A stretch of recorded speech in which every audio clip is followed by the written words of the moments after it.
বন্ধুরা, আপনারা কি জানেন হাইতে ছোট করলে সিস্টেম প্লাজো কিভাবে কাটতে হয়? তাহলে আজকের এই ভিডিওটি দেখুন। আশা করি আপনার দ্বিতীয়বার আর ভিডিও দেখতে হবে না।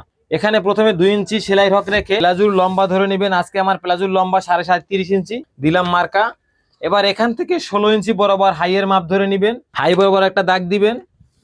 তো আমি এখানে লুজ দেব 15 ইঞ্চি, এখানে লুজ দেব 17 ইঞ্চি, একদম মাথা বরাবর। তারপর এখানে শেপ কাট দিয়ে এখানে এটার সাথে মিলিয়ে দেবে ভাবে। এখন এখানে আমি মুহুরির মাপে একটা দাগ দিয়ে নেব। আমার এটা মুহুরি হবে 23 ইঞ্চি, মানে এখানে 11.5 আর কি, ডাবলে ধরে 11.5। তারপর আমি এখান থেকে এটার সাথে এভাবে মিলিয়ে দাগ দিয়ে তারপর আমরা কেটে ফেলবো।